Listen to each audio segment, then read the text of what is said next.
The downside of this was that sometimes the popes demanded that these Tuscan societies make them loans for rather dubious ventures. And this was one of the problems in the infant Tuscan banking system: bad debts and easy credit. In the 1290s, the Tuscan bankers were more or less forced to make loans to kings like Philip IV of France, Edward III of England, popes, lesser political and ecclesiastical figures.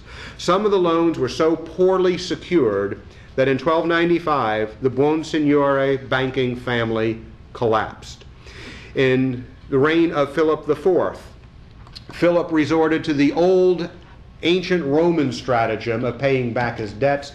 He debased all his coinage, and then he paid back his debts in this worthless specie. This led to the collapse of the Franzesi banking family in the city of Florence. But Florence was about to be hit with an even more disastrous default. In the year 1339, King Edward III of England decided that the best way to deal with his 1,395,000 gold florin debt was simply to repudiate the entire debt. And so he informed the Bardi, the Peruzzi, and the Acciaioli banking families of Florence that they would not receive their money after all, and those families' banking businesses collapsed. The second problem with this infant banking system was what we might call unlimited liability. The laws were written such that every member of a society could be held responsible for the entire debt of a society. So the laws were written in such a way that if you wanted to destroy your political enemy, you get a law passed in the city you live in that he has to make good on all the debts of the society. And that one individual then has to make payment on all the outstanding debts of the society. But that's not the worst of it. Descendants of society members could be held responsible for unpaid debts of the society. It is not uncommon to find that a generation later, descendants being sued for ancestors' debts.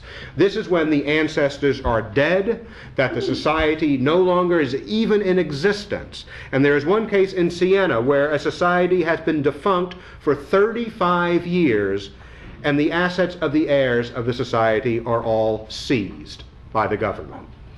Siena would eventually enact liability laws, where a member was responsible for only the percentage of his investment.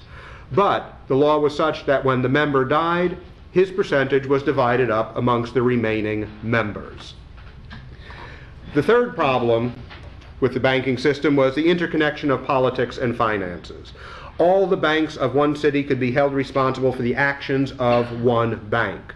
When, for instance, Siena defied the will of the Pope and the Pope excommunicated the Sienese, Pope Urban IV also released all of Siena's bankers' debtors from paying back the banks of Siena, except for the Buonsignore family, because they were his bankers. And given the state of intercity warfare at that time, it was habitual and common for an enemy's bankers' debtors to be released from their debts. And Philip IV of France, for instance, when one Sienese bank collapsed, he simply seized money from the other Sienese banks to make good on that bank collapse. Now, the fourth and final problem with the Tuscan banking system was the lack of liquid capital held by these banks. Runs on banks were common. In any period they can be common. That would lead to failure. Now, the Florentines had a quaint custom that when the men who owned a bank did their operation behind the benches, which was called a banco at the time, when they finally lost all their funds, they were required by law to take those benches out in the street and break them and declare banco rotto, or bankruptcy. Now, a run occurs on a bank. The bank does not have sufficient liquid capital reserves to pay back their depositors. Why is that? Because their extra liquid capital reserves got tied up in land. The thinking was they simply sell off their real estate when there's a run on the bank, but when there were so many runs on so many banks, and all the banks had to sell their real estate at the same time, that led to nothing but a colossal depression of real estate prices in Tuscany, which only exasperated the situation.